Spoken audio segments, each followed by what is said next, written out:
Саламатсыңарбы окуучулар? Бүгүн биз силер менен сабагыбызды баштайбыз, математика сабагын.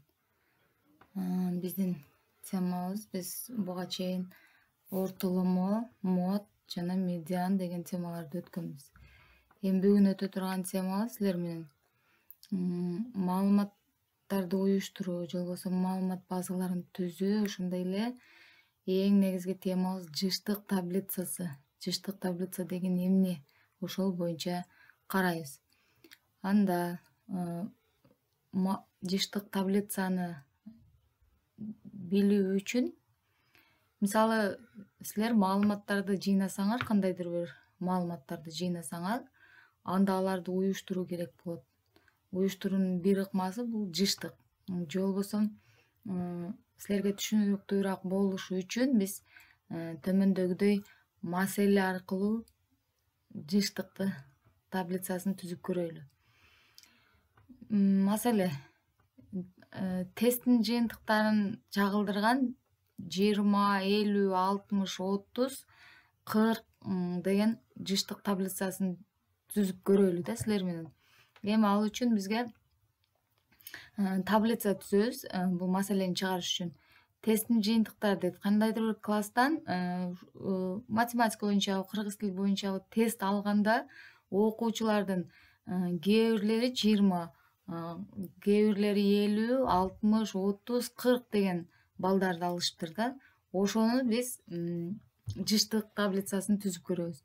Чыгарганда жыштык кандайдыр бир баа алган балдардын санын көрсөтөт да. Жыштык дегенде, мисалы, бул жерде 2 бала 3 алган болсо, мисалы, эң аз балл бул жерде 20 балл болуп турат. Эми ушул 20 балл алган окуучу 3 алды деп эсептесек, анда 2 окуучу 3 алыптыр.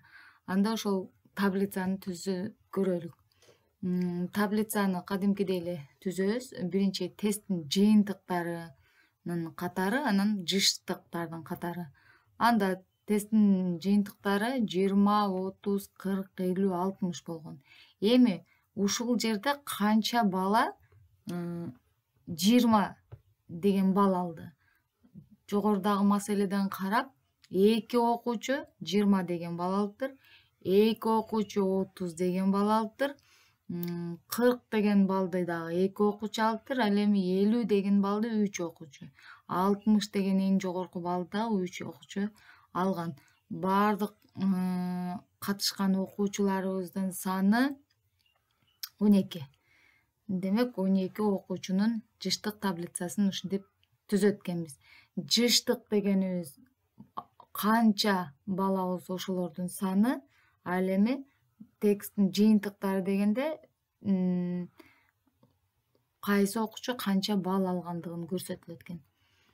Кийинки маселени дагы карап көрөлү. Китебиңердин 196 бетиндеги маселени карасаңар болот. 5-класстагы тесттин натыйжалары үчүн жыштык таблицасын түзгүлө дейт.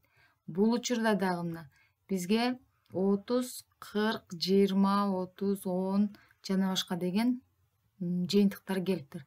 Эми буга биз силер менен таблица түзүп көрөлү.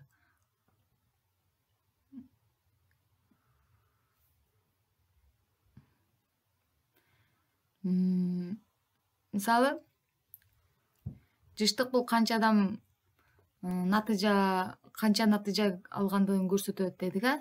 Демек, 10 деген балдан 2 окуучу алыптыр. Жогорудан биз буга чейин силер менен мод жана медианды өткөнбүз да. Азыр мод дегенибиз бул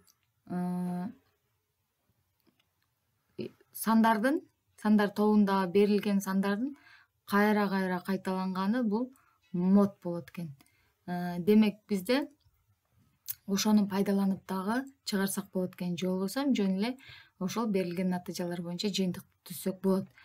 Тесттин натыйжалары 10, 20, 30, 40, 50 деген балдар экен. Ал эми жыштыгын карасак, 10 деген балдан канча окуучу алган? Жогорудагы маселеден эсептейбиз. 2 окуучу 10 деген балл алган. Демек, жыштыктын тушуна 2 деген жазым жазабыз. 20 балдан дагы 2 окуучу алыптыр. 30 балдан 3 окуучу алган, 40 баллдан 3 окуучу, ал эми эң жогорку 50 деген баллды 2 гана окуучу алган.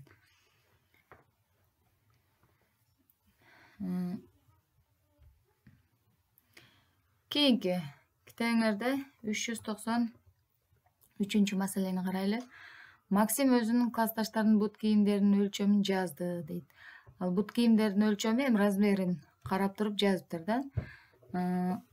Жазганда анда 20, 18, 22, 19, 20 жана башка ушундай сандар берилиптир. Баардыгынын буттарынын размери берилиптир. Эми бизде A'сында бут кийимдин өлчөмдөрүнүн жыштык таблицасын түзгүлө дейт. Жогоруда көрсөтүлгөндөй эле жыштык таблицасын түзөт экенбиз. Анда таблицаны түзсөк, бизде бут кийимдин өлчөмдөрү канча болгон? 15тен жогоркулар эле 21 эң чоң размер экен. 22 эң чоң размер экен. Демек 15, 16, 17, 18, 19, 20, 21, 22 бул бут кийимдин размерлери. Ошондой эле жыштыгын. Демек ушул размерлер канча балада кездешсе, ошону жыштыкка жазабыз. Демек 15 размерден 2 окуучуда, 16 размердеги бут кийим 3 окуучуда, 17 размердеги 2 окуучуда, ошондой эле эң чоң размердеги 22 размер бул 2 окуучуда бар экен. Ушинтип жыштык таблицасын түзүп алдык. Эми Б'сында канча окуучунун бут кийиминин өлчөмү 20дан кичине дейт. Бу жерде жогоруда маселени карай коебуз. 20дан кичине канча окуучуда? 11 окуучуда 20дан кичине размер экен. S'сында канча окуучунун бут кийиминин өлчөмү 18ден чоң дейт. Демек анда дагы санап көрөбүз. 18ден чоң болгон 19, 20, 21, 22 деген өлчөмдөр бул 6 окуучуда бар экен. Мына көрдүңөр, жогорудагы маселелерде жыштыктын таблицасын кантип түзөбүз, кантип чыгарсак болот, баардыгын көрдүк. Эми силерге 394 номердеги үй тапшырма. Мында деле Малика өзүнүн достору жакшы көргөн түстөрдү жазды. Көк, кызыл, жашыл, сары деген түстөрдү жазыптыр. Эми түстөрдүн жыштыгынын таблицасын түзгүлө дейт. Аны отуруп карап өзүңөр түзүп, анан мага жообун саласыңар деген ойдомун.